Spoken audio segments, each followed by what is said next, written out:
ಶ್ರೀ ಸದ್ಗುರು ಸಾಯಿನಾಥಾಯ ನಮಃ. 21ನೇ ಅಧ್ಯಾಯ. ವಿನಾಯಕ ಠಾಕೂರ, ಅನಂತಾವ ಪಾಟಣಕರ, ಪಂಢರಪುರದ ವಕೀಲ ಇವರ ಕಥೆಗಳು.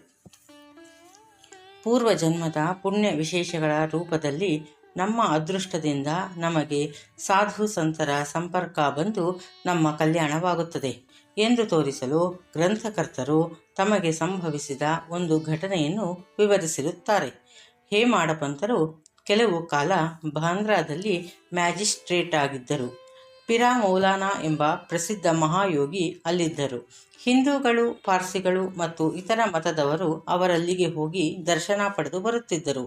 ಇನೂಸ ಮುಜಾವರ ಎಂಬುವನು ಹೇಮಾಡಪಂತರಿಗೆ ಆ ಸಾಧುವಿನ ದರ್ಶನ ಪಡೆಯುವಂತೆ ಹೇಳುತ್ತಿದ್ದನು. ಆದರೆ ಕಾರಣಾಂತರಗಳಿಂದ ಅದು ಸಾಧ್ಯವಾಗಿರಲಿಲ್ಲ. ಕೆಲವು ಕಾಲದ ನಂತರ ಅವರ ಸರದಿ ಬಂದು ಶಿರಡಿಯಲ್ಲಿ ಸಾಯಿ ದರ್ಬಾರದ ಪ್ರಮುಖ ವ್ಯಕ್ತಿಗಳಾದರು. ದುರದೃಷ್ಟಶಾಲಿಗಳಿಗೆ ಸಾಧು ಸಂತರ ಸಂಪರ್ಕ ಬರುವುದಿಲ್ಲ, ಅದೃಷ್ಟವಂತರಿಗೆ ಮಾತ್ರ ಅದು ಲಭಿಸುತ್ತದೆ. ಸಾಧುಗಳ ವಿದ್ಯಾಲಯ. ಈ ಪ್ರಪಂಚದಲ್ಲಿ ಬಹಳ ಪುರಾತನ ಕಾಲದಿಂದಲೂ ಸಾಧುಗಳ ವಿದ್ಯಾಲಯಗಳಿವೆ. ಅನೇಕ ಸಾಧುಗಳು ಅನೇಕ ಸ್ಥಳಗಳಲ್ಲಿ ಅವತರಿಸಿ ಪರಮಾತ್ಮನಿಂದ ನಿಯಮಿಸಲ್ಪಟ್ಟ ಧ್ಯೇಯವನ್ನು ಕಾರ್ಯಗತ ಮಾಡುತ್ತಾರೆ. ಬೇರೆ ಬೇರೆ ಸ್ಥಳಗಳಲ್ಲಿ ಇದ್ದರೂ ಸಹ ಅವರೆಲ್ಲರೂ ಒಂದೇ ಈ ಪರಮಾತ್ಮನ ಆಜ್ಞೆಯಂತೆ ಎಲ್ಲರೂ ಒಗ್ಗಟ್ಟಿನಿಂದ ಧ್ಯೇಯ ಸಾಧಕರಾಗಿ ಕಾರ್ಯತತ್ಪರರಾಗಿರುತ್ತಾರೆ. ಇದನ್ನು ಉದಾಹರಿಸುವ ಒಂದು ಸಂಗತಿ ಈ ರೀತಿ ಇದೆ. ಶ್ರೀ ಠಾಕೂರ ರೆವಿನ್ಯೂ ಇಲಾಖೆಯಲ್ಲಿ ಗುಮಾಸ್ತರಾಗಿದ್ದ ಶ್ರೀ ವಿನಾಯಕ ಠಾಕೂರರು ಸರ್ವೆ ಪಾರ್ಟಿಯ ಸಂಗಡ ಬೆಳಗಾವಿ ಹತ್ತಿರದ ವಡಗಾವಿಗೆ ಬಂದರು. ಅಲ್ಲಿ ಕರ್ನಾಟಕದ ಸಾಧು ಒಬ್ಬರನ್ನು ಸಂದರ್ಶಿಸಿ ನಮಸ್ಕರಿಸಿದ್ದರು. ಆ ಸಮಯದಲ್ಲಿ ಅವರು ಶ್ರೋತೃಗಳಿಗೆ ನಿಶ್ಚಲದಾಸರಿಂದ ರಚಿತವಾದ ವಿಚಾರ ಸಾಗರದ ಕೆಲವು ಭಾಗಗಳನ್ನು ವಿವರಿಸುತ್ತಿದ್ದರು. ಠಾಕೂರರು ಅವರಿಗೆ ನಮಸ್ಕರಿಸಿ ಹೊರಟಾಗ, ನೀನು ಈ ಪುಸ್ತಕವನ್ನು ಓದಲೇಬೇಕು. ಇದನ್ನು ಓದಿದರೆ ನಿನ್ನ ಅಭೀಷ್ಟಗಳೆಲ್ಲವೂ ಈಡೇರುವವು. ನೀನು ನಿನ್ನ ಕಾರ್ಯಕ್ಕೋಸ್ಕರ ಮುಂದೆ ಉತ್ತರ ದಿಕ್ಕಿಗೆ ಪ್ರಯಾಣ ಮಾಡುವೆ. ನಿನ್ನ ಅದೃಷ್ಟ ಬಲದಿಂದ ನಿನಗೆ ಒಬ್ಬ ಮಹಾಸಾಧುವಿನ ದರ್ಶನವಾಗುತ್ತದೆ. ಅವರು ನಿನಗೆ ಮಾರ್ಗದರ್ಶಕರಾಗಿ ಸಂತಸವನ್ನು ಉಂಟು ಮಾಡುತ್ತಾರೆ ಎಂದು ಆ ಸಾಧು ನುಡಿದರು. ಇದಾದ ಕೆಲವು ದಿನಗಳ ನಂತರ ಠಾಕೂರರಿಗೆ ಜುನ್ನರಿಗೆ ವರ್ಗವಾಯಿತು. ಜುನ್ನರಿಗೆ ಹೋಗಲು ನಾಣೆಘಟ್ಟವನ್ನು ದಾಟಬೇಕಿತ್ತು. ಘಟ್ಟ ಬಹಳ ಬಿಕ್ಕಟ್ಟಾಗಿದ್ದರಿಂದ ಅಲ್ಲಿ ಯಾವ ವಾಹನ ಸಂಚಾರಕ್ಕೂ ಆಸ್ಪದವಿರಲಿಲ್ಲ. ಕೋಣದ ಮೇಲೆ ಸವಾರಿ ಮಾಡಿ ಅದನ್ನು ದಾಟಬೇಕಿತ್ತು. ಆದುದರಿಂದ ಅವರು ಸಹ ಕೋಣದ ಸಹಾಯದಿಂದ ಘಟ್ಟ ದಾಟಿದರು. ಜುನ್ನರದಲ್ಲಿ ಕೆಲವು ದಿನ ಕೆಲಸ ಮಾಡಿದರು. ನಂತರ ಕಲ್ಯಾಣಕ್ಕೆ ವರ್ಗವಾಯಿತು. ಅಲ್ಲಿ ನಾನಾ ಸಾಹೇಬರ ಸಂಪರ್ಕ ಅವರಿಗೆ ಬಂದಿತು. ಅವರಿಂದ ಸಾಯಿಬಾಬಾರವರ ಬಗ್ಗೆ ತಿಳಿದು ಶಿರಡಿಗೆ ಹೋಗಿ ಬಾಬಾವರ ದರ್ಶನ ಪಡೆಯಬೇಕೆಂಬ ಆಕಾಂಕ್ಷೆ ಅವರಲ್ಲಿ ಮೂಡಿತು. ಮರುದಿನ ನಾನಾ ಅವರು ಶಿರಡಿಗೆ ಹೊರಡಬೇಕಿತ್ತು. ಠಾಕೂರರವರನ್ನು ಬರಲು ಆಹ್ವಾನಿಸಿದರು. ಆದರೆ ಠಾಕೂರರಿಗೆ ಠಾಣಾ ಸಿವಿಲ್ ನ್ಯಾಯಾಲಯದಲ್ಲಿ ಒಂದು ವಿಚಾರಣೆ ಇದ್ದುದರಿಂದ ಅವರು ಹೊರಡಲಿಲ್ಲ. ನಾನಾ ಒಬ್ಬರೇ ಶಿರಡಿಗೆ ಹೋದರು. ನಂತರ ಠಾಕೂರರು ಠಾಣಕ್ಕೆ ಹೋಗಿ ನೋಡಿದಾಗ ಮೊಕದ್ದಮೆ ಮುಂದೂಡಲ್ಪಟ್ಟಿದ್ದಿತು. ಆಗ ಅವರು ನಾನಾ ಅವರ ಸಂಗಡ ಹೋಗದಿದ್ದುದಕ್ಕೆ ವ್ಯಥೆ ಪಟ್ಟುಕೊಂಡರು. ನಂತರ ಅವರು ಒಬ್ಬರೇ ಶಿರಡಿಗೆ ಹೊರಟರು. ಅವರು ಶಿರಡಿಗೆ ಬರುವ ಹೊತ್ತಿಗೆ ಚಾಂದೋರ್ಕರ ಹಿಂತಿರುಗುತ್ತಿದ್ದರು. ಅಲ್ಲಿದ್ದ ಕೆಲವು ಸ್ನೇಹಿತರು ಠಾಕೂರರನ್ನು ಬಾಬಾ ಹತ್ತಿರ ಕರೆದುಕೊಂಡು ಹೋದರು. ಠಾಕೂರರು ಬಾಬಾ ಅವರಿಗೆ ನಮಸ್ಕಾರ ಮಾಡಿದರು. ಆಗ ಅವರ ಆನಂದಕ್ಕೆ ಪಾರವೇ ಇರಲಿಲ್ಲ.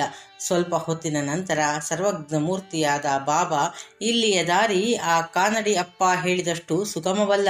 ನಾಣೆಘಟ್ಟದಲ್ಲಿ ಕೋಣದ ಮೇಲೆ ಸವಾರಿ ಮಾಡಿದಷ್ಟು ಅದು ಸುಲಭವಲ್ಲ. ಆಧ್ಯಾತ್ಮಿಕ ಪಥದಲ್ಲಿ ನೀನು ಬಹಳ ಶ್ರಮಿಸಬೇಕು ಎಂದರು. ಇದನ್ನು ಕೇಳಿದ ಠಾಕೂರರು, ಕರ್ನಾಟಕ ಸಾಧುವಿನ ಹೇಳಿಕೆ ನನಗೊಬ್ಬನಿಗೆ ಮಾತ್ರ ತಿಳಿದಿದೆ, ಇನ್ನಾರಿಗೂ ತಿಳಿದಿಲ್ಲ. ಬಾಬಾ ಅವರಿಗೆ ಇದು ಹೇಗೆ ಗೊತ್ತಾಯಿತು ಎಂದು ಯೋಚಿಸಿ ಬಾಬಾ ಅವರ ಸರ್ವಜ್ಞತೆಯನ್ನು ಅರಿತು ಆನಂದಭರಿತರಾದರು. ಕರ್ನಾಟಕ ಸಾಧುವಿನ ಹೇಳಿಕೆ ನಿಜವಾಯಿತು. ಆಗ ಠಾಕೂರರು ಪುನಃ ಬಾಬಾ ಅವರ ಚರಣಗಳಿಗೆ ಎರಗಿ ತಮ್ಮನ್ನು ಆಶೀರ್ವದಿಸಬೇಕೆಂದು ಪ್ರಾರ್ಥಿಸಿಕೊಂಡರು. ಆಗ ಬಾಬಾ, ಅಪ್ಪ ಹೇಳಿದುದೆಲ್ಲ ಸರಿ, ಅದನ್ನು ಅಂದರೆ ವಿಚಾರಸಾಗರದ ಗ್ರಂಥವನ್ನು ಅಭ್ಯಾಸ ಮಾಡು. ಬರೀ ಪಠಣದಿಂದ ಪ್ರಯೋಜನವಿಲ್ಲ. ನೀನು ಓದಿದ್ದುದನ್ನು ಕಾರ್ಯರೂಪದಲ್ಲಿ ಮಾಡಿ ತೋರಿಸಬೇಕು. ಗುರುಕೃಪಾರಹಿತ ವಿದ್ಯೆ ಮತ್ತು ಅನುಭವ ಜ್ಞಾನರಹಿತ ವಿದ್ಯೆ ನಿಷ್ಪ್ರಯೋಜಕ ಎಂದು ಹೇಳಿದರು. ಠಾಕೂರರು ವಿಚಾರಸಾಗರ ಗ್ರಂಥದ ಪಾರಾಯಣ ಮಾತ್ರ ಮಾಡಿದ್ದರು. ಆದರೆ ಶಿರಡಿಯಲ್ಲಿ ಅದರ ಪ್ರಾಯೋಗಿಕ ರೀತಿಯನ್ನು ಈಗ ಕಂಡರು. ಅನಂತರಾವ ಪಾಟಣಕರ.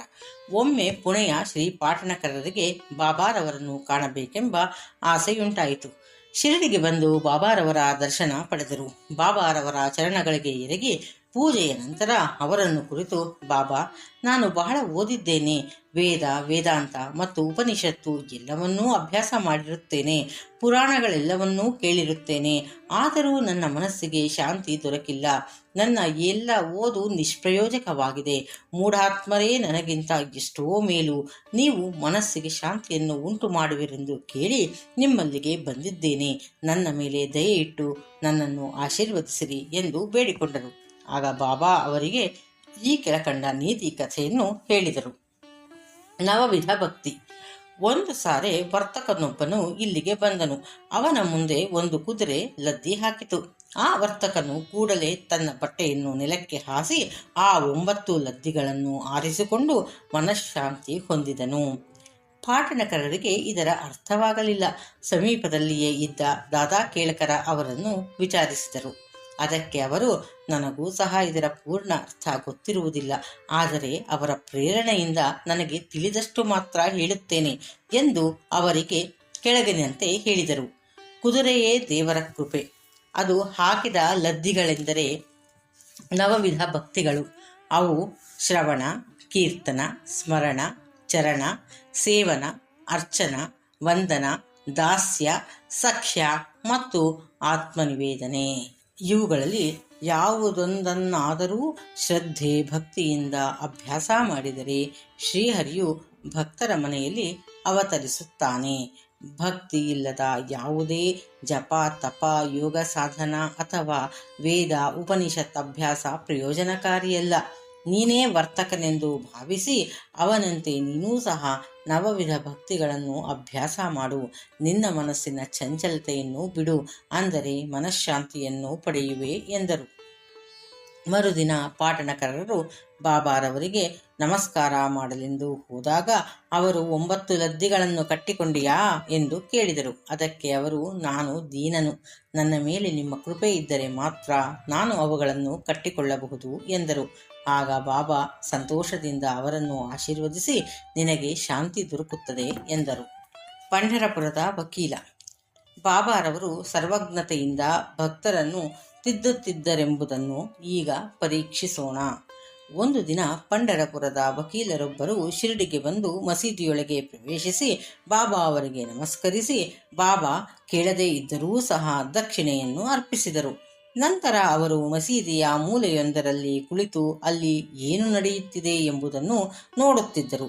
ಸಾಯಿಬಾಬಾ ಕೂಡಲೇ ಅವರ ಕಡೆಗೆ ತಿರುಗಿ, ಈ ಜನರೆಷ್ಟು ವಂಚಕರು! ಇವರು ನನ್ನ ಪಾದಗಳಿಗೆ ಎರಗಿ ದಕ್ಷಿಣೆ ನೀಡಿ ಹೊರಟು ಹೋಗುತ್ತಾರೆ, ಆದರೆ ಅಂತರಂಗದಲ್ಲಿ ತೆಗಳುತ್ತಾರೆ. ಇದು ವಿಚಿತ್ರವಲ್ಲವೇ ಎಂದರು. ಈ ಮಾತು ವಕೀಲರಿಗೆ ಚುಚ್ಚಿತು. ಬೇರೆ ಯಾರಿಗೂ ಈ ಮಾತಿನ ಅರ್ಥವಾಗಲಿಲ್ಲ. ವಕೀಲರು ಅದನ್ನು ಗ್ರಹಿಸಿ ಮೌನದಿಂದ ಇದ್ದರು. ನಂತರ ವಾಡಾಕ್ಕೆ ಹಿಂತಿರುಗುವಾಗ ಅವರು ಕಾಕಾ ಸಾಹೇಬರನ್ನು ಕುರಿತು, ಬಾಬಾರವರ ಮಾತು ಸರಿಯಾಗಿತ್ತು. ಅವರು ನನ್ನನ್ನೇ ಕುರಿತು ಮಾತಾಡಿದ್ದಾರೆ.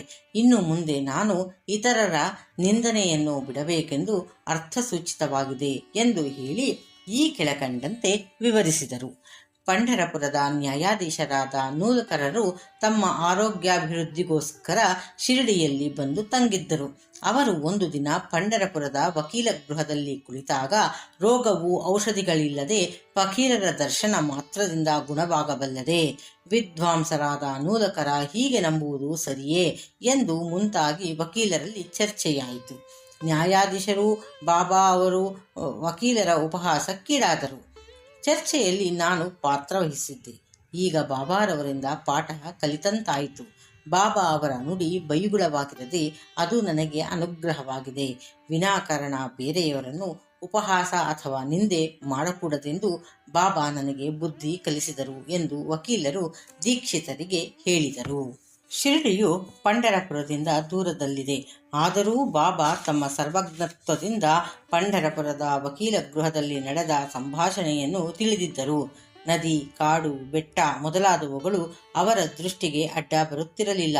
ಅವರು ಎಲ್ಲರ ಇಂಗಿತವನ್ನೂ ತಿಳಿದವರಾಗಿದ್ದರು. ಭಕ್ತನು ಎಲ್ಲಿಯೇ ಇರಲಿ, ಎಷ್ಟೇ ದೂರದಲ್ಲಿರಲಿ, ಸಾಯಿಯವರ ದೃಷ್ಟಿಯಿಂದ ದೂರವಿರುತ್ತಿರಲಿಲ್ಲ.